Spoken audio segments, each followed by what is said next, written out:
கர்த்தருடைய பரிசுத்த நாமத்துக்கு மகிமை உண்டாவதாக.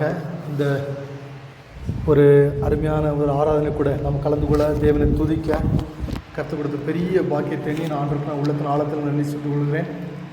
கர்த்தர் நம்மோடு கூட ஒவ்வொருவரும் கூட என்ன செய்யணும், பேசணும். அப்படி தானே வேத வசனம், இந்த வசனம் யாரால் எழுதப்பட்டிருக்கு? ஆண்டவரால் எழுதப்பட்டிருக்க கொடுக்கப்பட்டிருக்கு. அப்படி தானே தேவனுடைய மனிதர்களால், தீர்க்கதரிசிகளால் சரிதான் எழுதி கொடுக்கப்பட்டிருக்கிறது. இன்றைய தினத்திலே கர்த்தர் நம்மோடு கூட பேசணும். எனக்கு என்ன ஆசை இருக்கணும் அப்படின்னா, ஆண்டவர் என்னோடு கூட பேசணும். ஒவ்வொருத்தருக்கும் அப்படி ஒரு ஆசை இருக்கணும். நான் என்னைக்கு நினைச்சக்கூடாது, வெறுமையாக போகக்கூடாது. ஆண்டவரே, இந்த வார்த்தை மூலமாக நீங்கள் என்கிட்ட பேசணும். மனித சத்தத்தை அல்ல, தேவ சத்தத்தை நான் கேட்கணும். ஆழமான சத்தியங்களை எனக்கு வெளிப்படுத்தி தாங்க அப்படிங்கிற ஒரு வாஞ்சியோடு நம்ம ஒரு சிறிய ஜோம் பண்ணிக்கிட்டு இந்த செய்திக்குள்ளாக நம்ம போகலாம். சரியா? அப்போ நீங்கள் அந்த மாதிரி ஒரு வாஞ்சோடு கேட்கும்போது ஆண்டவர் என்ன செய்வார்னா, நம்ம பாட்டில் பாடுற மாதிரி பரிசுத்த ஆவியானவர் உங்களுடைய இருதயங்களுக்கு திறந்து கொடுப்பார். இதனுடைய ரகசியம் என்ன அப்படிங்கிறத என்ன செய்வார், உங்களுக்கு வெளிப்படுத்தி தருவார். நம்ம சிறிய ஜெபம் பண்ணுவோமா? அன்பின் நிறைந்த எங்கள் பரலோக தந்தையே, இந்த அருமையான விளைக்கான நன்றி, தேவ செய்தியினுடைய விளைக்கான நன்றி அப்பா. இந்த வேளையிலும் தாவே சுத்தங்கத்தாவே உடைய ஊழியக்காரனாய் அடியனே நீர் மறைத்து வெளிப்பட வேண்டும் என்று ஜெபிக்கிறோம். பரிசுத்த ஆவியானவர் தாமே பேச வேண்டும் என்று ஜெபிக்கிறோம். வேதத்தினுடைய ஆழமான ரகசியங்களை நீர் வெளிப்படுத்தி கொடுக்க வேண்டும் என்று ஜெபிக்கிறோங்க. தாவே எங்கள் மத்தியிலே நீர் உறவாடுங்க. ஒவ்வொரு உள்ளங்களையும் நீர் திறந்தள்ள வேண்டும் ஜெபிக்கிறோம். நீதான் உள்ளத்தை திறந்த போல ஒவ்வொரு உள்ளங்களும் திறக்கப்படட்டும். ரகசியங்களை ஏற்றுக்கொள்ள, வேத வசனத்தை அப்படியே ஏற்றுக்கொள்ள அவர்களுக்கு உதவி செய். மீட்பர் இயேசு ஜெபிக்கிறேன் நல்ல பிதாவே, ஆமென். முதல் வசனம் ஒருவர் எழும்பி நின்று வாசிக்கலாம். சங்கீதம் 14:7 வசனம். சங்கீதம் 14:7 ஒருவர் எழும்பி நின்று வாசிக்கலாம். முதல் வசனம்.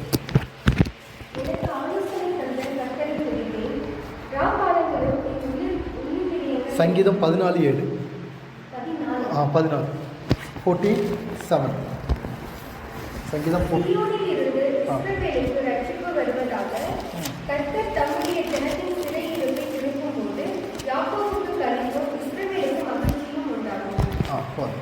சீயோனிலிருந்து இஸ்ரவேலுக்கு ரட்சிப்பு வருவதாக, கர்த்தர் தம்முடைய ஜனத்தின் சிறையிருப்பை திருப்பும்போது யாக்கோபுக்கு களிப்பும் இஸ்ரவேலுக்கு மகிழ்ச்சியும் உண்டாகும். சங்கீதம் 14:7 வசனத்தின்படி சீயோனிலிருந்து இஸ்ரவேலுக்கு ரட்சிப்பு வருவதாக, சீயோனிலிருந்து தம்முடைய திருச்சபையிலிருந்து இஸ்ரவேலுக்கு ரட்சிப்பு வருவதாக. சியோனாக இந்த ஆலயம் இருக்கிறது. சியோனிலிருந்து இஸ்ரவேலுக்கு என்னது ரட்சிப்பு வருவதாக. சரிதானா? அப்போ ஏந்தில் விட்டு அவங்களுக்கு புரியும். நான் சொல்கிறது அவங்களுக்கு புரியும். நீ உட்காந்து சியோனிலிருந்து இஸ்ரவேலுக்கு ரட்சிப்பு வருவதாக. சரிதானா? சியோன்னா கர்த்தருடைய ஆலயத்திலிருந்து தேவ ஜனங்களுக்கு தேவனாய் கர்த்தர் ரட்சிப்பு வருவதாக. ரட்சிப்பை கொடுக்குற. ரட்சிப்பு என்றால் என்ன அப்படிங்கிறதும், பாவத்திலிருந்து விடுதலை பெற்றுக்கொள்ளக்கூடிய ஒரு அனுபவம் என்னங்கிறதும் இன்றைய தினத்தில் நாம் நினைச்சோம் அறிந்து கொள்ள வேண்டியது அவசியமாக இருக்கிறது. கர்த்தர் தம்முடைய ஜனத்தின் சிறையிருப்பை திருப்பும்போது யாக்கோபுக்கு ஒரு களிப்பு உண்டாகும், இஸ்ரவேலுக்கு மகிழ்ச்சி உண்டாகும்.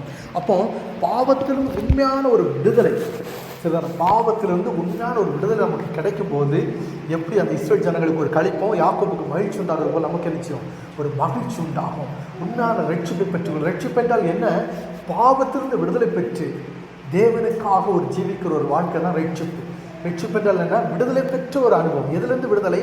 சாத்தான பிடியிலிருந்து விடுதலை, பாவத்திலிருந்து விடுதலை. சாத்தானும் பாவம் ஒன்றாக இருக்கிறார்கள். அந்த பாவத்திலிருந்து நம்ம விடுதலை நினைச்சிடும் பெற்றுக்கொள்ளும். அதிலிருந்து நாம் எப்படி பெற்றுக்கொள்வது? சியோனிலிருந்து என்னது?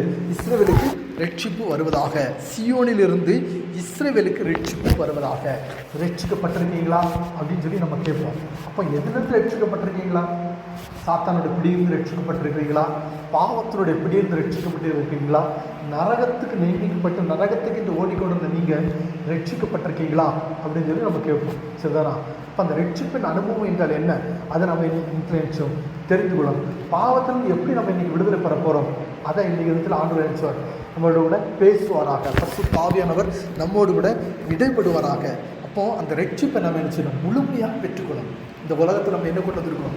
வரும்போது நிறைய தங்கம் வெள்ளியெல்லாம் கொண்டு வந்தோம். அதே மாதிரி நம்ம போகும்போது நிறைய தங்கத்தெல்லாம் எடுத்துகிட்டு போவோம். அப்படி தானே? ஒன்றுமே இல்லை. நம்ம வரும்போது ஒன்றுமே இல்லை. நிர்வாணியாக வந்தேன், நிர்வாணியாக கடைசி வச்சுருக்கோம். அப்போ நம்ம வரும்போது ஒன்று கொண்டு வரல, போகும்போது ஒன்று கொண்டு போகிறதில்லை. ஆனால் நாம் ஒரு ரட்சிப்பை பெற்றுக்கொள்ளணும். கர்த்தராகிய இயேசு கிறிஸ்து இந்த பூமிக்கு கடந்து வந்து சிலுவையில் மரித்து நமக்காக சிந்தின அந்த இரத்தத்தின் மூலமாக ஒரு விலையேறப்பட்ட ரட்சிப்பு இருக்கிறது. அதை நாம் என்ன செய்யணும்?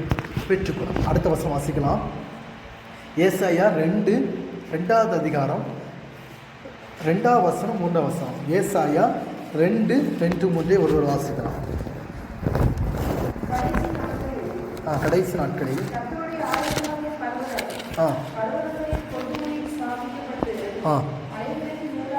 மலைகளுக்கு மேலாக உயர்த்தப்படும்,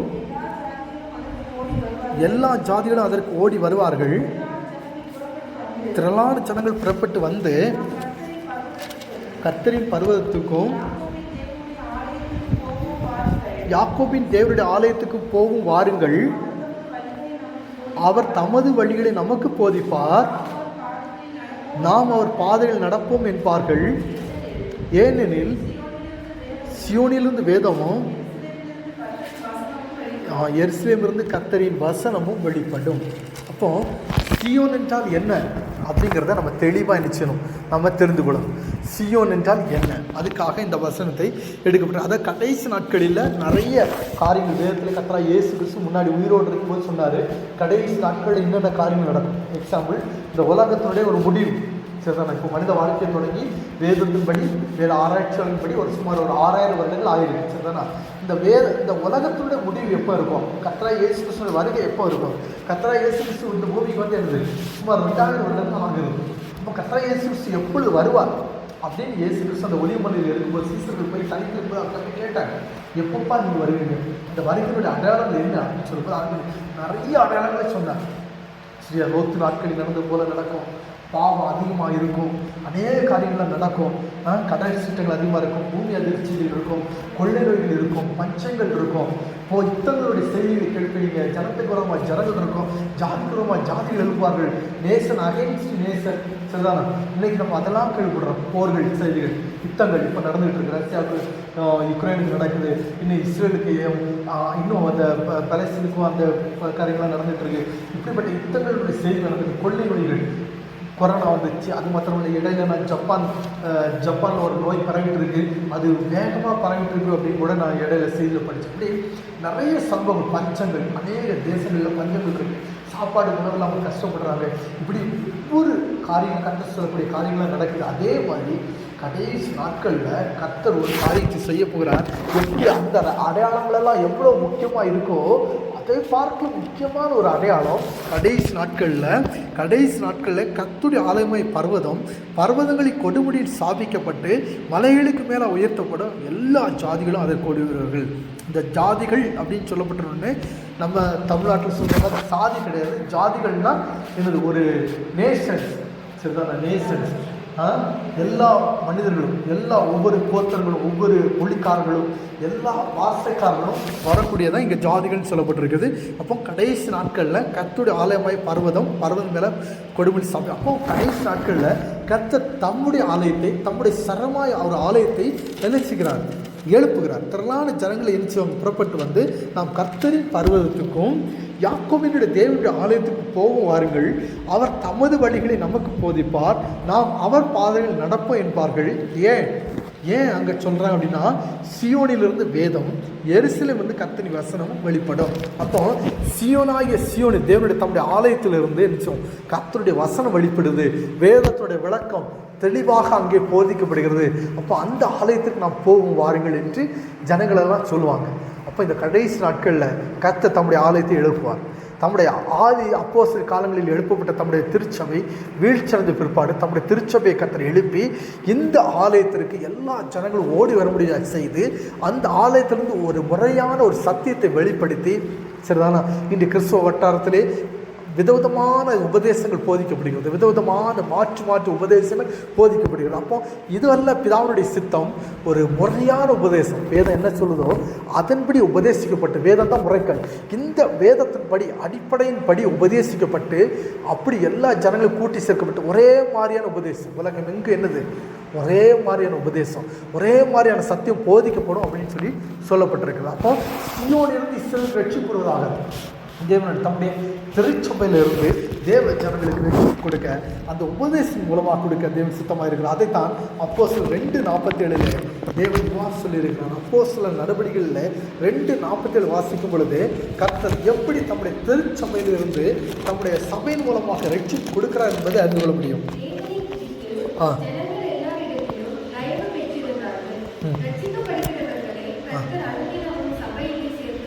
ரட்சிக்கப்படுகிறவர்களை கர்த்தர் அனுதினமும் சபையிலே சேர்த்து கொண்டு வந்தார்.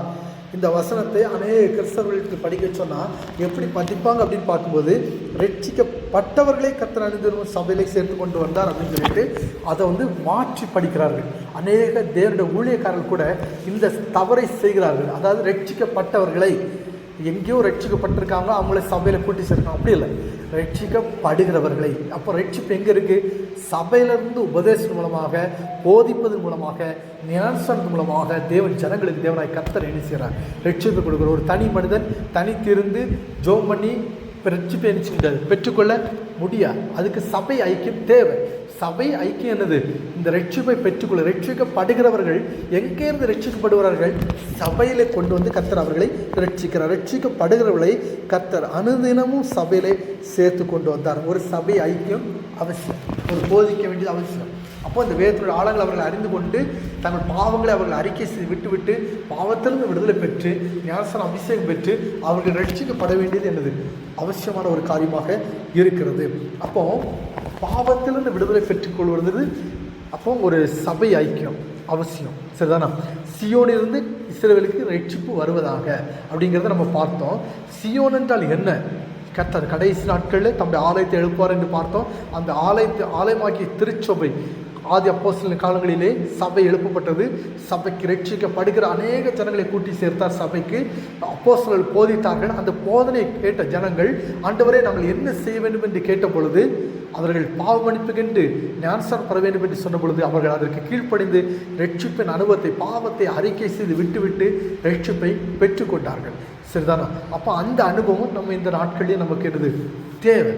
அப்போ நமக்கு பாவ அறிக்கை, பாவத்திலிருந்து விடுதலை பெறுவது எப்படி, அதை நம்ம என்ன செய்வோம், நம்ம இப்போ பார்க்க போகிறோம். பாவ அறிக்கை எப்படி, பாவ அறிக்கை யார்கிட்ட செய்யணும், எப்படி செய்யணும், எப்படி இந்த பாவத்திலிருந்து விடுதலை பெறுறது அப்படிங்கிறத கர்த்தர் எப்படி வச்சிருக்கு. கர்த்தர் நேற்று இன்று மாறாதவர், நேற்று இன்று கர்த்தர் மாறாதவர். ஒரே மாதிரியான உபதேசம் பழைய ஏற்பாட்டிலிருந்து புதிய ஏற்பாட்டு வரைக்கும் அந்த பாவ மன்னிப்பு எப்படி ஜனங்களுக்கு கர்த்தர் கொடுத்தார்.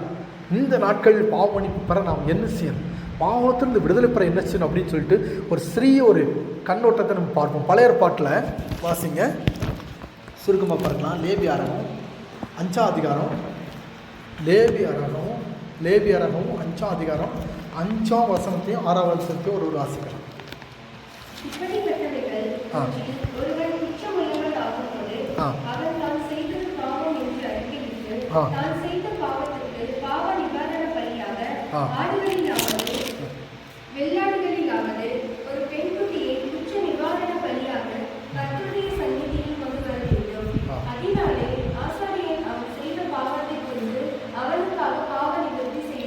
செய்யக்கடவன். சரிதானா? இப்படிப்பட்டவர்கள் ஒன்றில் ஒருவன் குற்றவன் ஆகும்போது அவன் தான் செய்தது பாவம் என்று அறிக்கையிட்டு, யார் இடத்துல அந்த ஒரு தான் செய்த பாவத்துக்கு பாவ நிவாரண பலிகளாக ஆடு, வெள்ளாடு அல்லது ஒரு பெண்குட்டி ஏதாவது குற்ற நிவாரண பலியாக கர்த்தருடைய சந்நிதிக்கு கொண்டு வந்து அதனாலே ஆசாரியன் அவன் செய்த பாவத்தை குறித்து அவனுக்காக பாவ அறிக்கை. இப்போ தலைவர்கள் சொல்லுவாங்கல்ல, அரசியல் தலைவர்கள் இன்று ஜெயலலிதா அறிக்கையிட்டார், கருணாநிதி ஒரு அறிக்கையை வெளியிட்டார் அப்படின்னு நம்ம சொல்கிறாங்க. அப்படின்னா அறிக்கை, கன்ஃபெஷன். சரிதானா? கன்ஃபெஷன் அதை அறிக்கை செய்யணும். எப்படி அறிக்கை செய்யணும்னா, அந்த பழைய ஏற்பாட்டு காலத்தில் ஆண்டவர் என்ன செஞ்சார்னா, மோசேயினுடைய நியாயப்பிரமாணத்து நாட்களில் ஆசாரிப்பு கூட ஸ்தாபிக்கப்பட்ட பிற்பாடு ஜனங்கள் இந்தந்த பாவத்துக்கு இந்தந்த காரியம் செய்யணும்னு ஆண்டவர் நியமித்திருந்தார்.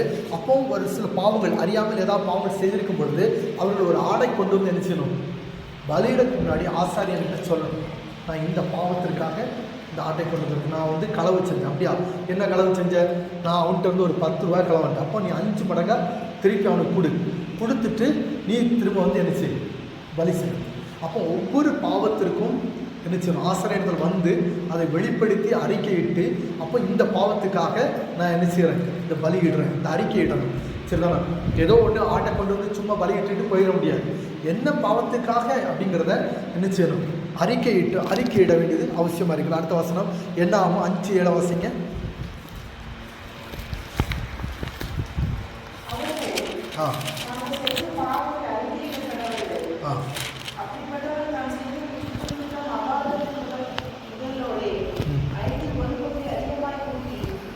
அப்போதான் அவர்கள் தாங்கள் செய்த பாவத்தை அறிக்கையிட கடவுள். சும்மா ஏதோ பாவம் செஞ்சுட்டேன் வந்துட்டேன், நான் இன்னைக்கு அங்கே ஒரு பாவம் செஞ்சேன் அதனால இன்னைக்கு ஒரு ஆடை கொண்டு பலியிடுறேன், ஒரு காளையை கொண்டு நான் பலியிடுறேன் அப்படின்னு என்ன செய்ய முடியாது, பலியிட முடியாது. கொண்டு வந்திருக்கேன், என்ன பாவத்தை செஞ்சேன், நான் இந்த பாவத்தை செஞ்சேன், இந்த காரியத்தை நான் செஞ்சேன் அப்படின்னு ஒரு பாவத்திலிருந்து விடுதலை. என்ன பாவம்? பாவம்னா என்ன? தேவனுக்கு விரோதமான தீமையான காரியங்களை செய்கிறது. தீய நோக்கம் பாவமா? அப்போ தீமையான காரியங்கள் என்ன இருக்குது? கண்களினால் பாவம் செய்வோம். இச்சோடு பார்க்கறது பாவம், இச்சோடு ஒரு பொருளை எடுக்கிறது பாவம், இச்சோடு ஒவ்வொரு காரியங்களையும் செய்கிறது பாவம், தவறான படங்களை பார்க்கறது பாவம், சரிதானா? அதுக்கப்புறம் தவறான வார்த்தைகளை பேசுகிறது பாவம், தவறான காரியங்களை கேட்பது பாவம், சரிதானா? இருதயத்தில் தவறான சிந்தனைகளை சிந்திப்பது பாவமான செயல். கைகளை கொண்டு தவறான காரியங்களை செய்கிறது அநேக பாவங்கள் இருக்குது. அவற்றை செய்வது பாவமான காரியம். அப்போ இவற்றையெல்லாம் நினைச்சணும், அறிக்கையிட வேண்டியது அவசியமாக இருக்குது. அறிக்கையிட்டு அவற்றை பலி செலுத்தினார்கள் என்று பழைய ஏற்பாட்டின் காலத்தில் நம்ம பார்க்குறோம். யோசுவா 7:19 வாசிக்கும் போது, யோசுவா 7:19 ஒரு தெளிவாக வாசிக்கும்.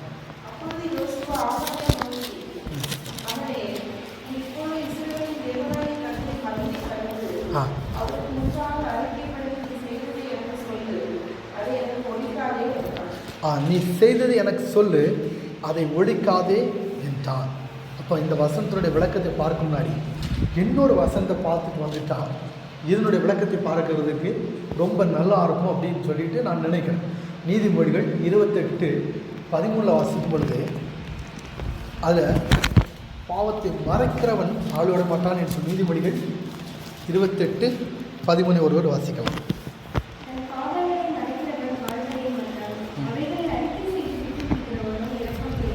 தன் பாவங்களை மறைக்கிறவன் வாழ்வடைய மாட்டான், அவைகளை அறிக்கை செய்து விட்டு விடுகிறவனோ இறக்கப்படுவான். தன் பாவங்களை மறைக்கிறவன் ஒரு நாள் வாழ்வடைய மாட்டான், ஒரு நாளும் நன்றாக இருக்க முடியாது. வாழ்க்கையில் உயர்ந்த நிலைக்கு ஒரு நல்ல ஒரு நிலைமைக்கு நிச்சய முடியாது, போக முடியாது. அவைகளை அறிக்கை செய்து விட்டு விடுகிறவனோ என்ன செய்கிறான்? இறக்கத்தை பெறுகிறான். அறிக்கை செய்து மட்டுமல்ல, அதை விட்டு விடுகிறவன் தேவனிடத்திலிருந்து என்ன செய்ய இறக்க. பாவத்தை மறைக்கிறது யார்கிட்ட மறைக்கிறாங்க? தேவனிடத்தில் மறைக்க முடியாது. பாவம் யாருக்குன்னு ஒரு மனிதனே ஆண்டவருக்கு நல்லா தெரியும், இந்த மனிதன் எத்தனை பாவம் செஞ்சிருக்கிறான் என்று நிச்சய முடியும். ஆண்டவருக்கு என்ன நல்லா தெரியும்.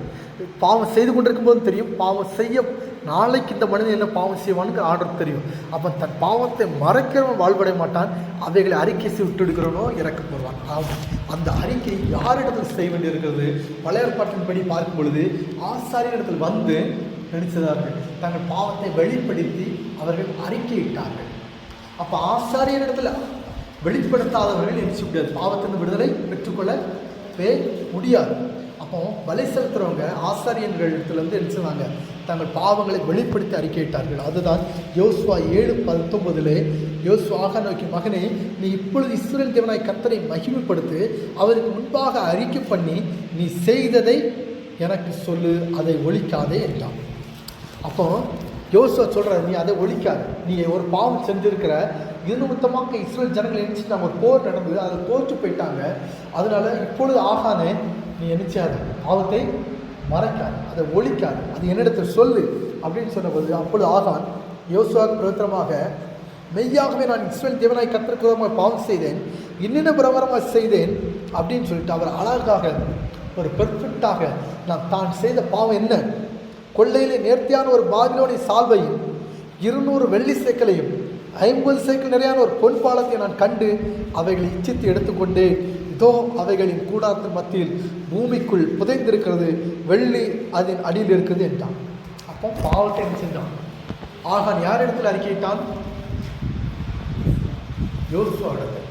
பழைய ஏற்பாட்டின் காலத்தில் இஸ்ரவேல் ஜனங்கள் யார் இடத்தில் தங்கள் பாவத்தை அறிக்கையிட்டார்கள்? ஆசா இடத்துக்கு போய் அந்த ஆடுகளை கொண்டு வந்து நிச்சயம் பலி செலுத்தி அறிக்கையிட்டார் என்று பார்க்கிறோம்.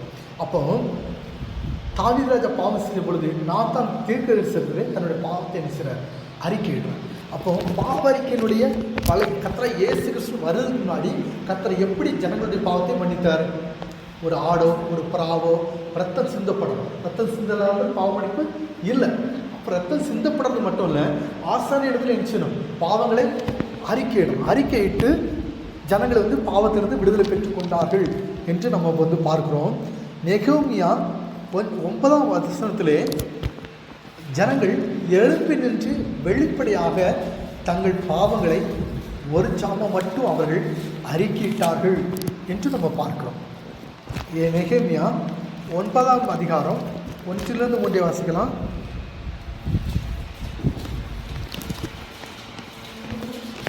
9 1 3 வரை.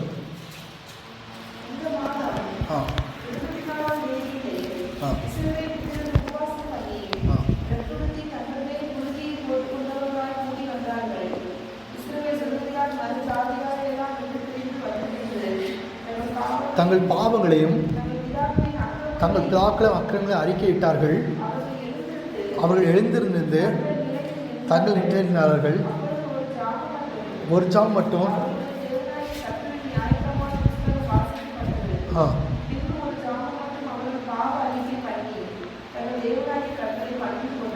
அப்போ வெளிப்படையாக அவர்கள் எழுப்பி நின்று ஒவ்வொருவராக தங்களுடைய பாவங்களை அறிக்கையிட்டார்கள்.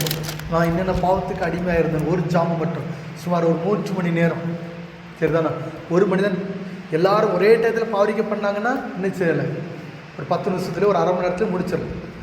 நிறைய அநேகர் நினைச்சிருந்தாங்க, வெளிப்படையாக தங்கள் பாவங்களை வேகமாக அவர்கள் நினைச்சிருந்தாங்க, அறிக்கை இட்டார்கள் என்று நம்ம வேதத்தில் பார்க்கிறோம்.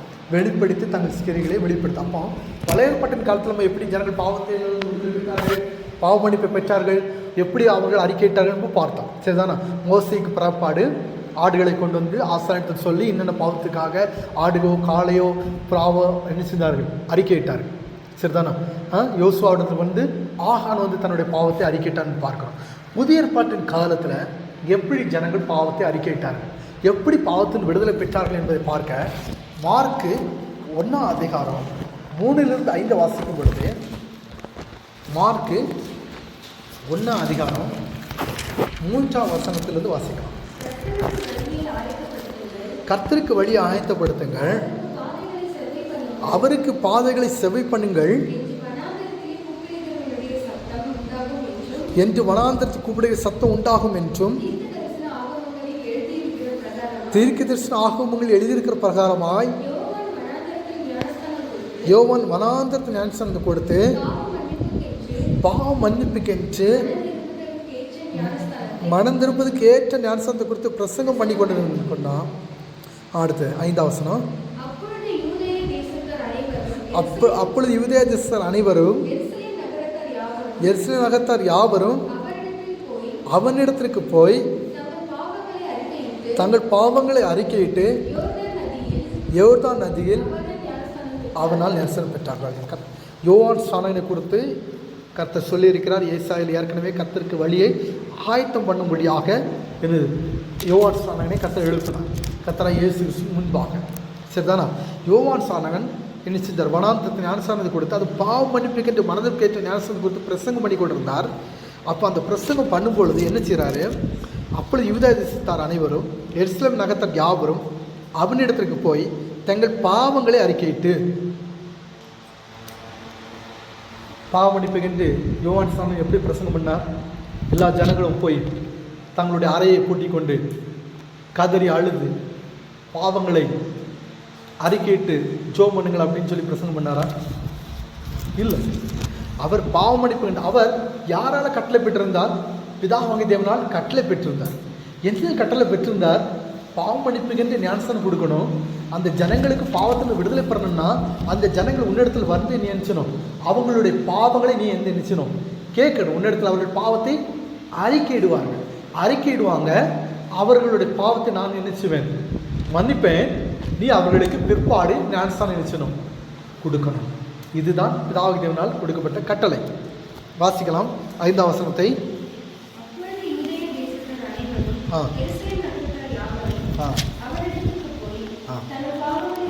அவனிடத்திற்கு போய் தங்கள் பாவங்களை அறிக்கையிட்டு அப்போ ஞானஸ்நானம் பெற்றார்கள். அப்போ அவரிடத்துக்கு போய் அதிகாரம் பெற்ற ஒரு தேவ மனிதர்கிட்ட போய் தன்னுடைய பாவத்தை என்ன செய்கிறார், அறிக்கையிட்டு, ஐயா நான் இந்தந்த பாவத்துக்கு அடிமையாக இருந்தேன், இன்னும் நான் பாவத்தை செஞ்சேன், இந்தந்த பாவத்தை செஞ்சேன், களவாண்டேன், அதை செஞ்சேன், இதை செஞ்சேன், எல்லா பாவத்தையும் வெளிப்படையாக அறிக்கையிட்டு அதுக்கப்புறம் ஆண்டவர் அந்த பாவத்தை மன்னிக்க முடியாது அவர் ஜெபிக்கிறார், பாவ மன்னிப்பு உண்டாகுது. அதுக்கப்புறம் அவர் என்ன செய்கிறார், ஞானஸ்நானம் கொடுக்கிறார். இப்போ இந்த கட்டளை அவர் யாரிடத்திலிருந்து பெற்றுக்கொண்டார், பிதாவி தேவனிடத்திலிருந்து பெற்றுக்கொண்டார். ஒரே பேட்டர்ன். பழைய ஏற்பாட்டில் எப்படி இருந்துச்சு, ஆசாரியர் வந்து அறிக்கையிட்டாங்க, சரிதானா? புதிய ஏற்பாட்டில் எப்படி இருக்குது, கர்த்தராகிய இயேசு கிறிஸ்துவுக்கு முன்னாடி யோவான் ஸ்நானன்ட்ட வந்து தங்களுடைய பாவத்தை என்ன செஞ்சாங்க, அறிக்கையிட்டாங்க, சரிதானா? அதே அதுக்கு இயேசு கிறிஸ்து உயிரோடு இருக்கும்போது இயேசு கிறிஸ்துக்கு தெரியும், இயேசு கிறிஸ்து மன்னித்தார். இயேசு 16 வாசிங்க. அதுக்கு முன்னாடி யோவான் 20வது அதிகாரம் 22, 23 வாசிக்கணும். யோவான் 20வது அதிகாரம், யோவான் 20, 22.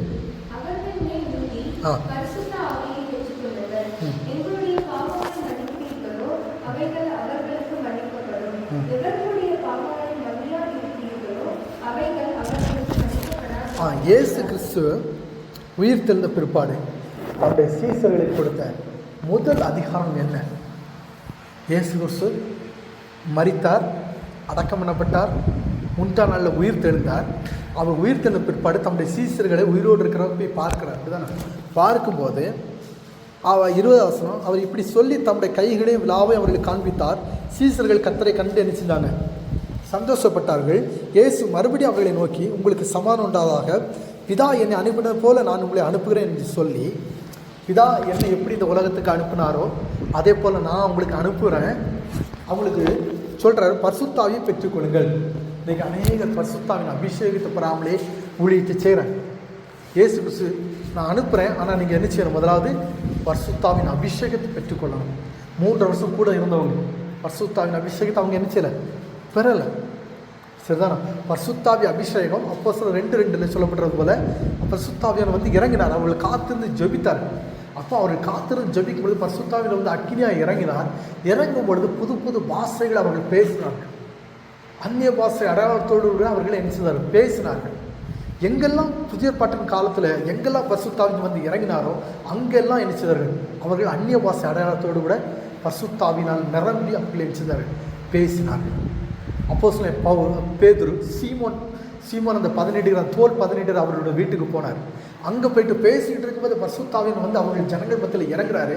இறங்கும்போது எப்படின்னா அவர்கள் எல்லாரும் புது புது பாஷைகள், அந்நிய பாஷைகளால் நிரப்பப்பட்டவர்களாக அவர்கள் என்ன செஞ்சார்கள், புது புது பாஷைகளினாலே பேசினார்கள்.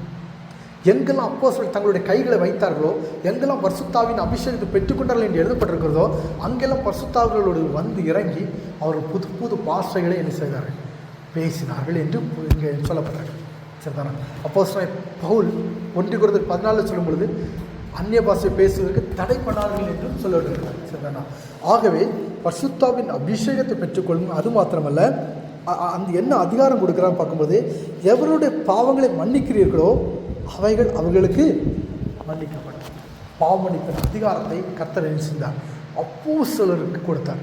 நீங்கள் யாருடைய பாவத்தை மன்னிக்கிறீர்களோ அவருடைய பாவம் என்ன செய்யும், மன்னிக்கப்படும். நீங்கள் யாருடைய பாவத்தை மன்னியாக இருக்கிறோ அவருடைய பாவம் மன்னிக்கப்படாது. பாவத்தை மன்னிக்க உண்மையான அதிகாரம் யாருக்கு இருக்குது, தேவனாய் கர்த்தருக்கு இருக்குது, கர்த்தருக்கு இருக்குது. அது அவருடைய அதிகாரம். ஒரு மனிதன் தவறு செஞ்சிருக்கா வச்சுக்கோங்களேன், அந்த பாவத்தை மன்னிக்கக்கூடிய அதிகாரம் இறைவனுக்குள்ள அதிகாரம். அந்த இறைவனுக்குள்ள அதிகாரத்தை பழைய ஏற்பாட்டின் காலத்திலே ஆசாரியர்கள் மேல் வைக்கிறார். ஆசாரியர்கள் வந்து அவர்கள் தங்களுடைய பாவங்களை வெளிப்படுத்தி அறிக்கையிட்டார்கள். அடுத்தது என்ன செஞ்சார், புதிய ஏற்பாட்டின் காலத்தில் யோவான் ஸ்நானனுக்கு அந்த அதிகாரத்தை அவர் கொடுத்தார். யோவான் ஸ்நானன்ட்ட வந்து தங்கள் பாவங்களை வெளிப்படுத்தி அறிக்கையிட்ட பொழுது அந்த பாவத்தை தேவனாய் கர்த்தர் என்ன செஞ்சார், மன்னித்தார். அப்போ புதிய ஏற்பாட்டின் காலத்தில் தம்முடைய அப்போஸ்தலர்களுக்கு அந்த அதிகாரத்தை என்ன செஞ்சார், கர்த்தர் கொடுக்குறார். உங்களிடத்தில் வந்து எப்படி அந்த பழைய ஏற்பாட்டின் காலத்தில் போல் ஆசாரியத்தில் வந்து அறிக்கையிட்டார்களோ, எப்படி யோவான் ஸ்நானன்ட்ட வந்து அறிக்கையிட்டார்களோ, அதுபோல் உங்களிடத்தில் வந்து அவர்கள் அறிக்கையிடும் பொழுது அந்த பாவம் என்ன செய்யும், மன்னிக்கப்படும். நீ எவருடைய பாவங்களை மன்னிக்கிறீர்களோ அவைகள் அவர்களுக்கு மன்னிக்கப்படும். எவருடைய பாவங்களை மன்னியாதிருக்கிறீர்களோ அவைகள் அவர்களுக்கு மன்னிக்கப்படாது. அப்படின்றால் என்ன, யார் தங்கள் பாவங்களை வெளிப்படுத்தி அறிக்கையிடாமல் இருக்கிறார்களோ அவர்களுடைய பாவம் என்ன செய்யாது, மன்னிக்கப்படாது. இதைத்தான் யாக்கோபில் சொல்லும் பொழுது, யாக்கோபு 5ஆம் அதிகாரத்தை வாசிங்க. யாக்கோபு 5ஆம் அதிகாரத்தில் 16ஆம் வசனத்திலே வாசிங்க. 5:16. யாக்கோபு 5:10. நீங்கள் சொத்தமடையும்படிக்கு உங்கள் குற்றங்களை ஒருவருக்கு ஒரு அறிக்கையிட்டு ஒருவருக்காக ஒரு ஜெபம் பண்ணுங்கள். நீதிமான் செய்யும் ஊக்கமான வேண்டுதல் மிகவும் பலனுள்ளதாக இருக்கும். நீங்கள் சொத்தம் அடையும்படிக்கு உங்கள் குற்றங்களை யார் இடத்துல? நீதிமான இடத்துல, அதிகாரம் பெற்றோர் இடத்துல நீங்கள் அறிக்கையிடும் பொழுது உங்கள் பாவங்கள் உங்களுக்கு மன்னிக்கப்படும். பாவத்தினால் உண்டான வியாதி குணமாகும். சரிதானா? சாத்தானுடைய பிடியிலிருந்து விடுதலை உண்டாகும். இப்போ அப்போஸ்தலர் நடவடிக்கைகள் இன்னும் 19 வாசிக்கும் தங்கள் விசுவாசிகள் அநேகர் தங்கள் செய்கைகளை வெளிப்படுத்தி அறிக்கையிட்டார்கள் சொல்லப்பட்டிருக்கு. அப்போ புதிய ஏற்பாட்டு காலத்தில் தங்களுடைய செய்கைகளை என்ன செஞ்சாங்க? தாங்கள் செய்த காரியங்களை, தேவனுக்கு உரமான பாவங்களை கர்த்தர் என்ன செஞ்சார்? வெளிப்படுத்தி அவர்களை இருக்க. அப்போஸ்தலர் நடவடிக்கைகள் 19:18 வாசிங்களா? 18. விசுவாசம் விசுவாசத்தவங்க இந்த விசுவாசம் அநேகர் தங்களுடைய என்னென்ன பாவத்துக்கு அடிமையாக இருந்தோம் அப்படிங்கிறத வெளிப்படுத்தி அறிக்கையிட்டு அந்த பாவத்திலிருந்து முற்றிலுமாக விடுதலை அவர்கள் பெற்றுக்கொண்டார்கள். நீதிமொழிகள் 28:13 ஒருக்க கூட வாசிக்கலாம். 28:13. தன் பாவங்களை மறைக்கிறவன் வாழ்வடைய மாட்டான், அவைகளை அறிக்கை விட்டு விடுக்கணும்னு இறக்க போகிறான். தன் பாவங்களை மறைக்கிறவன் ஒருபோது வாழ்வடையவே முடியாது. அந்த பாவத்தை உணர்ந்து நான் பாவம் செய்திருக்கிறேன் தேவனுக்கு விரோதமாக என்று தன் பாவத்தை அதிகாரம் பெற்ற தேவ மனிதர்கள், அதிகாரம் பெற்ற அப்போஸ்தலர் இடத்துல அதை அறிக்கையிடும் பொழுது கர்த்தர் அந்த பாவத்தில் நினைக்கிறார், விடுதலை கொடுக்கிறவராக இருக்கிறார். நான் ஒரு தடவை சவுதி அரேபியா வந்தப்போ நான் இங்கே கொஞ்ச நாள் ஒழுங்காக இருந்தேன். அதுக்கப்புறம் அநேக பாவங்களுக்கு நான் அடிமையாக இருந்தேன். சுமார் ஒரு 11 வருடங்களுக்கு முன்பாக நடந்த காரியத்தை சொல்கிறேன். என்னோடய வாழ்க்கையில் உண்மையாக நடந்த ஒரு சம்பவம் 11 வருடங்களுக்கு முன்பாக நடந்தது. அப்போ நண்பர்களோடு கூட சேர்ந்து சினிமா பார்க்குறது, இன்னும் பல விதமான பாவங்களுக்கு நான் அடிமையாக இருந்தேன். சினிமா பாடல்களை கேட்கறது, இன்னும் அநேக பாவங்களுக்கு அடிமையாக இருந்தேன். அப்பொழுது நான் நினைத்தேன், நான் ஆல்ரெடி பரிசுத்தாவின் அபிஷேகம் பெற்றவன், எல்லாம் பெற்றவன், இது இந்த பாவத்திலிருந்து நான் விடுதலை பெற்று விடலாம் அல்லது அப்படி என்று நினைத்து கொண்டிருக்கும் பொழுது ஒரு நாள் என்ன செஞ்சேன், கண்டிப்பாக நாம் நினச்சி இந்த பாவத்தின் விடுதலை பெறணும் என்று சொல்லி, அப்போ இங்கே சபையில், இங்கே அப்போஸ்தலர் இல்லை, அப்போ நான் நினச்சிருந்தேன் அந்த அதிகாரம் பெற்ற கர்த்தர் என்ன செஞ்சுருக்கிறாருன்னா, இந்த கடைசி நாட்கள் நான் ஏற்கனவே நான் சொன்னது போல் ஒரு திருச்சபை எழுப்பி, சரிதானா, திருச்சபை எழுப்பி 8/8/1968 கர்த்தர் அந்த திருச்சபை இந்த மாமேங்கிற பட்டணத்தில் எழுப்பி தம்முடைய பரிசுத்த வான்களை கொண்டு கர்த்தர் எழுப்பி அந்த சபைக்கு என்ன பேர் வைக்கணும்னு சொல்லி இந்த திருச்சபை என்றால் என்ன, திருச்சபையின் அஸ்திவார உபதேசங்கள் 7, அதனுடைய 7 கையளிக்கப்பட்டு அந்த ஆதி அப்போஸ்தலர் கொடுத்த அதே அற்புதங்களையும் அதே அதிகாரங்களையும் கர்த்தர் நினைச்சிருக்கார். அந்த தம்முடைய திருச்சபை கொடுத்து இந்த பாவமன்னிப்பின் அதிகாரத்தையும் கொடுத்து நினைச்சிருக்கார். இந்த சத்தியத்தை உலகமெங்கு கர்த்தரை கொண்டு போய் ஒரு கூட்ட ஜனங்களை அந்த பாவத்திலிருந்து விடுதலையாக்கப்பட்டு பரிசுத்தமாக்கப்பட்டு கிறிஸ்துவனுடைய வருகைக்கு என்ன செய்யணும், எல்லா ஜனங்களும் ஆயத்தமாக்கப்பட்டு ஒரே மாதிரியாக சத்தியம் போதிக்கப்படணும் அப்படிங்கிறது தான் தேவனுடைய திட்டம். அதன்படி கர்த்தர் தம்முடைய திருச்சபையை என்ன செஞ்சார், எழுப்பி அப்போஸ்தலர் லாசர் என்கிற ஒரு தேவ மனிதனுக்கு கர்த்தர் நேரடியாக வெளிப்பட்டு அவர்களுக்கு தேவன் தரிசனமாகி நேரடியாக வெளிப்பட்டு இந்தந்த அடையாளம், இந்தந்த காரியம் கர்த்தர் பேசினார், இந்த உபதேசத்தை நான் உனக்கு கொடுக்குறேன், மறுபடியும் ஆதி அப்போஸ்தலர் கொடுக்கப்பட்ட அதே அற்புதம் அடையாளங்கள், இந்த காரியங்கள் அதிகாரங்கள் உனக்கு கொடுக்குறேன் அப்படின்னு சொல்லி கொடுக்கப்பட்டு இன்னும் அநேக தேவ மனிதர்களுக்கு அவர்களை கொண்டு கர்த்தர் கொடுத்து இந்த சத்தியத்தின்படி நினைச்சது வாழ்கிற ஜெய்வ ஜனங்களுக்கு என்ன விடுதலை கர்த்தர் கொடுக்குறேன்னு சொல்லி கொடுத்து, அப்படிப்பட்ட ஒரு அதிகாரம் பெற்ற ஒரு தேவ மனிதர்கிட்ட நான் என்ன செய்கிறேன், இங்கேருந்து நான் செல்லிலேருந்து நான் என்ன செய்கிறேன், இந்தந்த பாவம் நான் செய்தேன் அப்படின்னு நான் அறிக்கையிடும் பொழுது என்ன உண்டாச்சு அப்படின்னு பார்க்கும்பொழுது என்னுடைய சரத்தில் நான் நடந்த ஒரு காரியத்தை சொல்கிறேன். நான் இப்படி அறிக்கையிடுறேன், நான் இப்படி சினிமாக்கள்லாம் என்னுடைய நண்பர்களோடு சேர்ந்து நான் பாவம் செய்தேன், அதை நான் பாவமாக அறிக்கை செய்து விட்டு விடுகிறேன் அப்படின்னு நான் சொல்லும் பொழுது என்னுடைய சரீரத்தில் இருந்து ஒரு கருத்து உருவம் காலில் இருந்து அப்படி வெளியேறுது. அது எங்கேருந்து வெளியேறுதுன்னா காலில் இருந்து வெளியேறுகிறது நான் பார்த்தேன். அது நான் எப்படி பார்க்குறேன் அப்படின்னா, காலை உண்மையிலே ஒரு மனிதன் பிடிச்சி இழுத்தா எப்படி இருக்கும், காலை ஒரு மனிதன் உண்மையிலே பிடிச்சி இழுத்தா எப்படி இருக்கும், அதை நான் உணர்ந்தேன். நான் கீழே விழுந்துடணும் அப்படின்னு நான் நினைக்கிறேன். அறிக்கை இடும்போதே நான் நினைக்கிறேன், ஃபிசிக்கலாகவே நான் உணர்றேன், ஏதோ நான் தரிசனத்தை பார்த்தேன், சொப்பனத்தை பார்த்தேன்னு சொல்ல, உண்மையிலே நடந்த காரியம். நான் அப்படின்னு சொல்லிகிட்டே பார்ப்பேன். ஒவ்வொரு பாவமாக நான் அறிக்கையிட அப்படி என்னோடய காலை ஒரு வேகமாக பிடிச்சிட்டு எடுத்துகிட்டு அப்படி வெளியே ஏறதை நான் பார்க்குறேன். நான் விழுந்துடணும் அப்படின்னு நான் நினைக்கிறேன். சரிதானா? அப்போ தான் நான் உணர்ந்தேன். அந்த பாவரிக்கை முடித்து அவங்க ஜோம் பண்ணாங்க. ஜோம் பண்ணி முடிச்சு அதுக்கப்புறம் என்னோடய இருதயத்தில் ஒரு சமாதானம் உண்டாது. அந்த பாவத்துக்கு நான் விடுதலை பெற்றேன். அப்போ தான் நினைக்கிறேன், இவ்வளோ நாள் இந்த சாத்தான் நம்ம சரத்துக்குள்ளே தான் இருந்திருக்கிறான், நமக்கு இது தெரியாமல் போயிட்டு அப்படின்னு சொல்லி நினச்சேன். நான் ஏற்கனவே சொன்ன மாதிரி பாவம் செய்கிறவன், ஒரு மனிதன் பாவம் செய்கிறான்னா அவன் சும்மா பாவம் செய்ய முடியாது. பாவம் செய்கிற மனிதன் முதலாவது ஒரு பாவம், ஒரு கொலையோ ஒரு விபச்சாரமோ ஏதோ ஒரு பாவம் ஒரு மனிதன் செய்கிறான் அப்படின்னா முதலாவது அவன் சாத்தானோடு கூட ஐக்கியமாகறான். சாத்தான் இல்லாமல் பாவம் செய்ய எந்த ஒரு மனிதனாலும் முடியாது. சாத்தான் தான் பாவமாக இருக்கிறான். அப்போ ஒரு மனிதன் ஒரு பாவத்தை செய்ய போகிறான் அப்படின்னா முதலாவது அவன் சாத்தான் மனிதர்களை தூண்டிக்கிட்டே இருப்பான். செய்தியை கவனிங்க நல்லா. அப்போ சாத்தான் நினைச்சுவான், பாவத்தை நினைச்சுவான், மனிதர்களை தூண்டிக்கிட்டே இருப்பான். நம்ம அதுக்கு இடம் கொடுக்குறோம் அப்படின்னா, எக்ஸாம்பிள் ஏதாவது இந்த காரியத்தை செய் அப்படி நம்மளை நினைச்சுவான், உணர்த்து ஒரு உந்துதல் கொடுத்துக்கிட்டே இருப்பான். நம்ம அவனோடு கிட்ட சரி அப்போ பாவம் செய்யலாம் அப்படி நம்ம எப்போ அப்படி ஒரு தீர்மானம் எடுக்கிறோமோ அப்போ அவனோடு கூட என்ன செய்கிறோம், ஐக்கியமாய் அவன் நம்ம உள்ளத்துக்குள்ளே வந்துடுறான், நம்ம சரத்துக்குள்ளே அவன் புகுந்து அதுக்கப்புறம் தான் நம்ம பாவமே செய்கிறோம். அப்போ பாவம் செய்கிற சரத்துக்குள்ளே என்ன செய்கிறான், சாத்தான் குடியிருக்கிறான், அவன் வாசமாக இருக்கிறான், அவன் அடிமைப்படுத்துகிறான் மனிதர்களை. சரிதானா? அப்போ பாவத்தை அறிக்கையிடும் பொழுது முற்றிலுமான ஒரு விடுதலை என்ன செய்யுது, கிடைக்கிறது. அப்போ பாவத்தை அறிக்கையிடும் பொழுது நமக்கு என்ன செய்கிறது, பாவ மன்னிப்புக்கென்று ஒரு ரட்சிப்பை பெற்றுக்கொள்ள முடிகிறது. மார்க் 16:16 வாசிங்க. மார்க் 16:16.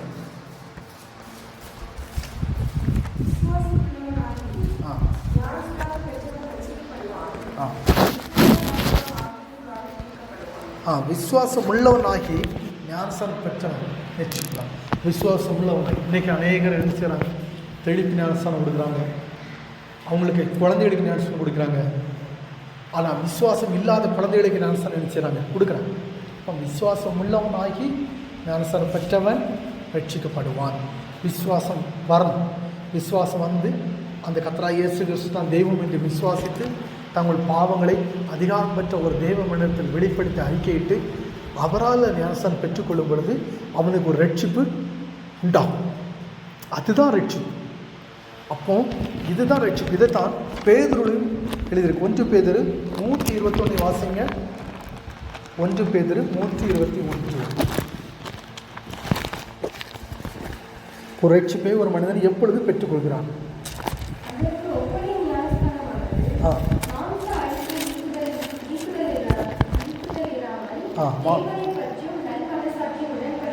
தேவனை பற்றி நல் மனசாட்சியின் உடன்படிக்கை, அதாவது ஒரு உடன்படிக்கை.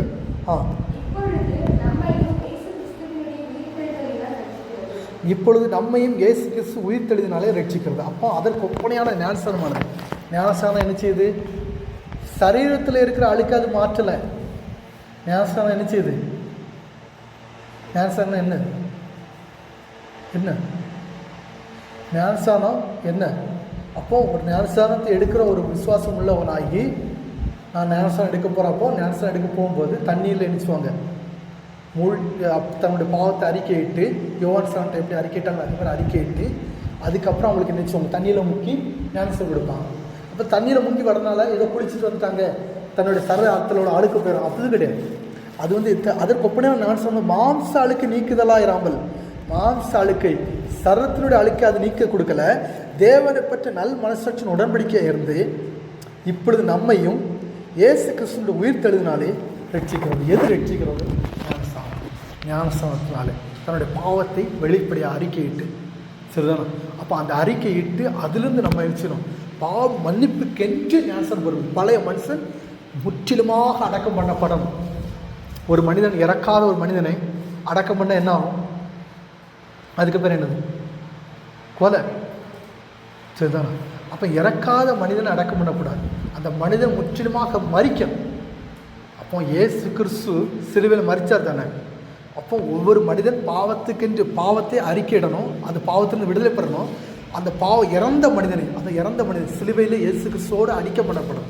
சரிதான், இயேசு கிறிஸ்து சிலுவையில் என்ன உண்டாச்சு, அவர் எப்படி அடிக்க பண்ணப்பட்டாரோ, உயிர் நீத்தார், அதுபோல் இந்த மனிதனும், அந்த ஆவிக்கிற மனிதனாகி இந்த மனிதனும் பாவம் அறிக்கை செஞ்சு அதுலேருந்து அவன் நினைச்சணும், இறந்த அனுபவத்துக்கு நேராக போகணும். சிலுவையில் ஒரு அடிக்கப்பட்டவன், அதுக்கப்புறம் தான் அவனை நினைச்சிடும் அடக்கம் பண்ண. இயேசு கிறிஸ்து மரித்த பிற்பாடு தானே அடக்கம் பண்ணாங்க, மரிக்க முன்னாடி அடக்கம் பண்ணாங்களா? இல்லை. அதே மாதிரி பாவத்துக்கென்று அவன் மரித்திருக்கணும். அவன் மரித்திருக்கென்று, அந்த பாவத்துக்கென்று மரிக்கிறது தான் என்னது, அந்த ஞானஸ்தானத்தின் மூலமாக பாவத்தை அறிக்கையிட்டு அதுக்கப்புறம் அந்த ஞானஸ்தானத்தை நினைச்சது எடுக்கணும். எடுத்து அந்த ஞானஸ்தானம் தான் நினைச்சது ஒரு மனிதனுக்கு அது ஒரு உடன்படிக்கையாக இருந்து நினைச்சது ரட்சிக்கிறது. விசுவாசம் உள்ளவனாகி ஞானஸ்தானம் பெற்றவன் ரட்சிக்கப்படுவான் என்று சொல்லப்பட்டிருக்கு. அப்போ பாவத்திலிருந்து உண்மையான விடுதலை பெறுதல் எப்படி என்றுன்னு பார்க்கும்போது, பழைய ஏற்பாட்டில் முழுவதுமாக பார்க்கும் பொழுது, எங்கு வாசிக்கும் பொழுது, தாவீது ராஜாவாக இருக்கட்டும், எல்லாரும் இருக்கட்டும், பாவத்தை அறிக்கையிட நினைச்சிருந்தாங்க. அவர்கள் ஆசாரிய இடத்துல ஒரு அறிக்கையிட்டாங்க அப்படின்னு சொல்லி பார்க்கணும். பலிகளை கொண்டு செலுத்தினார்கள். இந்த புதிய ஏற்பாட்டு காலத்தில் பலி அவசியம் இல்லை. ஏன்? இயேசு கிறிஸ்து நமக்காக என்ன செஞ்சிருக்கிறார்? ரத்தம் சிந்திருக்கிறார். இயேசு கிறிஸ்து நமக்காக பலியிடப்பட்டிருக்கிறார். அவர் நமக்கு ஒரு பஸ்கா, ஒரு ஆட்டுக்குட்டியாக இருக்கிறார். அவருடைய ரத்தம் பாவரிக்கை பண்ணும்போது என்ன உண்டாகுது? இயேசுன்ற ரத்தம் நம்ம மீது நினைச்சது தெளிக்கப்படும். தெளிக்கப்படும் பொழுது அந்த பாவத்திலிருந்து கர்த்தர் நம்மளை நினைச்சிடும், விடுவிக்கிறார், ரட்சிக்கிறார். அப்போ புதிய ஏற்பாட்டின் காலத்தில் யோவான் சொன்ன இடத்துல தங்கள் பாவங்களை வெளிப்படுத்தி அறிக்கையிட்டு அவனால் பாவ மன்னிப்புக்கென்று ஞானஸ்தானம் பெற்றார்கள் என்று நம்ம பார்க்கிறோம். சரிதானா?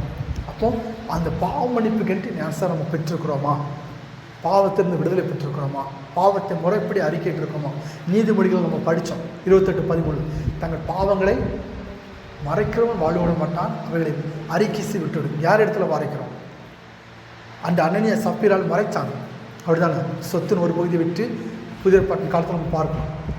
அப்படி மறைக்காதபடிக்கு தேவ மனிதத்தில், அதுக்கு அதிகாரம் பெற்ற தேவ மனிதத்தில் அவரிடத்தில் அறிக்கையிட்டு தங்கள் பாவங்களை நினைச்சோம், அதிலிருந்து விடுதலை பெற்றுக்கணும். இந்த பாவமன்னிப்பின் உபதேசத்தை இந்த உலகத்தில் உள்ள அநேக கிறிஸ்தவர்களுக்கு அறியாமல் இருக்கிறாங்க. இது ஒரு ஆர்சிக்கார உபதேசம் என்று நினைச்சார்கள், அதை அவர்கள் ஒதுக்கி தள்ளுறாங்க. ஆனால் இது அப்போஸ்தலருக்கு கர்த்தர் உயிர்த்தெழுந்த பிற்பாடு கொடுக்கப்பட்ட முதல் அதிகாரமே இந்த பாவமன்னிப்பினுடைய அதிகாரம் தான். அவர்கள் விசுவாசிகள் ஆனவர்கள் தங்கள் செய்கைகளை வெளிப்படுத்தி அறிக்கையிட்டார்கள் என்று நம்ம பாவரிக்கிறோம். எத்தனையோ தேவ ஜனங்கள் இடையில கூட ஒரு சகோதரி ரொம்ப சாத்தானுடைய தொந்தரவு, நைட்டான ரொம்ப கெட்ட சுப்பனம், அவன் அப்படி பல விதத்தில் ரொம்ப போராடி ரொம்ப கஷ்டப்பட்டுகிட்டே இருந்தாங்க. கர்த்தர் கிருபையினால் நான் அவர்களுக்கு இந்த பாவமன்னிப்பின் உபதேசத்தை கொடுத்து எடுத்து சொன்னேன். சகோதரி, நீங்கள் பாவ அறிக்கை பண்ணும்போது தான் அதுலேருந்து விடுதலை பெற்றுக்கொள்ள முடியும். பாவத்தை அதிகாரப்பட்ட தேவமனிதனுக்கு நீங்கள் அறிக்கையிடும் பொழுது, அவர்கள் உங்களுக்கு ஜெபிக்கும் பொழுது கர்த்தர் அந்த பாவத்தை மன்னிக்கிறார், உங்களுக்கு ஒரு விடுதலை பெற்றுக்கொள்ள முடியும் என்று சொன்ன பொழுது அவர்கள் அதன்படி கீழ்ப்படிந்து தங்களுடைய பாவத்தை அறிக்கையிட்டாங்க. அறிக்கையிட்ட பிற்பாடு என்ன உண்டாயிற்று? கர்த்தர் அந்த பாவத்தை மன்னித்தார். அதுக்கப்புறம் அவங்களுக்கு அந்த பாவத்திலிருந்து விடுதலை, சந்தோஷமான ஒரு வாழ்க்கை, அந்த கெட்ட சொப்பனங்களோ அல்லது வேறு எந்த காரியங்களும் தொந்தரவு இல்லாதபடிக்கு அவர்கள் பரிசுத்தமான ஒரு வாழ்க்கையை நிச்சய முடியும், வாழ முடியும். ஆகவே இந்த பாவமன்னிப்பின் உபதேசத்தை முழுமையாக நீங்கள் விசுவாசித்து ஏற்றுக்கொண்டு அந்த பாவத்தை அறிக்கையிடும் பொழுது, பாவமன்னிப்புக்கென்று நீங்கள் ஞானஸ்தானம் பெற்றுக்கொள்ளும் பொழுது முழுமையான ஒரு ரட்சிப்பை பெறுவீர்கள். சங்கீதம் 14:7 வாசிக்கலாம். சங்கீதம் 14:7. சியோனிலிருந்து இஸ்ரவேலுக்கு ரட்சிப்பு வருவதாக கர்த்தர் தம்முடைய ஜனத்தின் சிறையிருப்பை திருப்பும்போது யாக்கோபுக்கு களிப்பும் இஸ்ரவேலுக்கு மகிழ்ச்சியும் உண்டாகும். அப்போ சியோனிலிருந்து இஸ்ரவேலுக்கு ரட்சிப்பு வருவதாக, சியோன் கர்த்தர் தம்முடைய கடைசி காலம் தம்முடைய திருச்சபையிலிருந்து அந்த உபதேசம் மூலமாக, ஆதி அப்போஸ்தலருக்கு கொடுக்கப்பட்ட அந்த உபதேசம் மூலமாக அதை விசுவாசத்தை ஏற்றுக்கொள்கிறவர்களுக்கு எத்தனையோ ஆயிரக்கணக்கான வேர்கள் ஏற்றுக்கொள்கிறார்கள். ஏற்றுக்கொண்டு அவர்களுக்கு அதிலிருந்து என்ன விடுதலை, ரட்சிப்பின் அனுபவம் உண்டாகிறது. ஒரு தடவை எங்களுடைய திருச்சபைக்கு ஒருவர் வந்தார். 1 வருடங்களமாக பலவிதமான வியாதியினால் பாதிக்கப்பட்டிருந்தார். அவரால் என்ன எழும்பி நடக்க முடியாது. வயசு ஒரு 30-35 வயசு தான் இருக்கும். அப்போ ஒரு பக்கம் ஹார்ட் வலி மாதிரி இருக்கும், ஏதோ இதயம் நின்று போகிற மாதிரி இருக்கும். இதயத்தெல்லாம் ஸ்கேன் பண்ணி பார்ப்பாங்க, ஏதோ இதயத்தில் பிரச்சனை, பார்த்தா இதயத்தில் ஒன்றும் இல்லை. திடீர்னு பார்த்தா மூளை செயலிழந்த மாதிரி இருக்கும், மூளையெல்லாம் ஸ்கேன் பண்ணி பார்ப்பாங்க, மூளையில் ஒன்றும் இல்லை. நடக்க முடியாமல் ரொம்ப கஷ்டப்பட்டுக்கிட்டு இருந்தார். நடக்க முடியாது. அந்த ஒரு அப்போ சர்ச்சுக்கு அவரை கூட்டிகிட்டு வராங்க. காரணம் என்னென்னா செய்வனை. அவருக்கு பிடிக்காதவங்க அவருக்கு எதிராக அவர் மறிக்கணும்னு செய்வனை பண்ணணும். அப்போ சர்ச்சுக்கு அவரை எப்படி கூட்டிகிட்டு வந்தாங்க? நடந்த சம்பவம், உண்மையான சம்பவம். 3 சகோதரர் சேர்ந்து ஆட்டோவில் வராங்க. ஆட்டோவில் வந்து இறங்கும்போது 2 பேர் காலை பிடிக்கிறாங்க, ஒரு ஆள் கையை பிடிச்சி அப்படியே தூக்கிட்டு வராங்க. தூக்கிட்டு வந்து சர்ச்சில் வைக்கிறாங்க. வச்ச உடனே இப்போ பாஸ்டர் வந்து அவருக்காக ஜெபம் பண்ணும்போது, அவர் தன்னுடைய பாவத்தில் அறிக்கையிடும் பொழுது, அந்த பாவத்திலிருந்து விடுதலை பெற்றுக்கொள்ளும்போது, அவருக்காக ஜெபிக்கும் பொழுது, ஜெபிச்சு முடித்த உடனே எழுப்பி நடக்க ஆரம்பிச்சிட்டார்.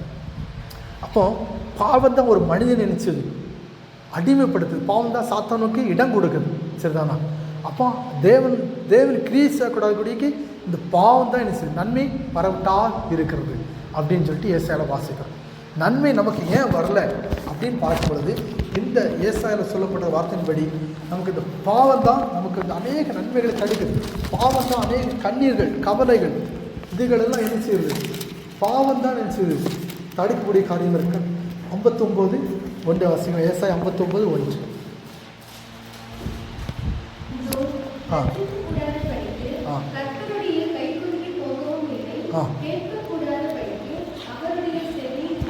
மந்தமாகவும் இல்லை.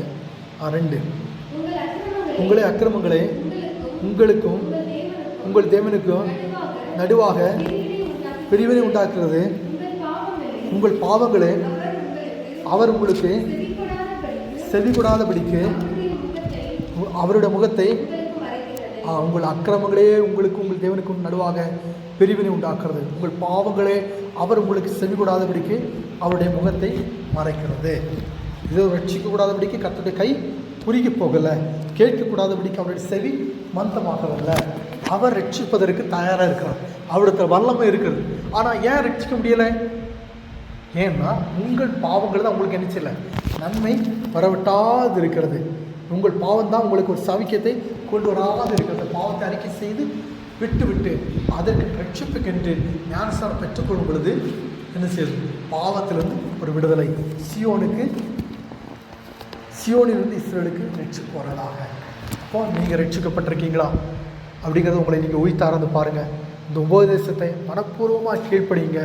கர்த்தர் அப்போ அதுக்கேற்றபடி அதிகாரம் பெற்ற தேவ அப்போஸ்தலர் இடத்துல மனித பாவத்தை அறிக்கை செய்யும் பொழுது கர்த்தர் அந்த பாவத்தை எப்படி யோவான் ஸ்நானத்தை போய் தங்கள் ஜனங்களை வெளிப்படுத்தி அறிக்கையிட்டார்களோ அதுபோல் வெளிப்படுத்தி அறிக்கையிட்டு அந்த பாவத்திலிருந்து விடுதலை பெற்றுக்கொள்ள வேண்டியது அவசியமாக இருக்கிறது.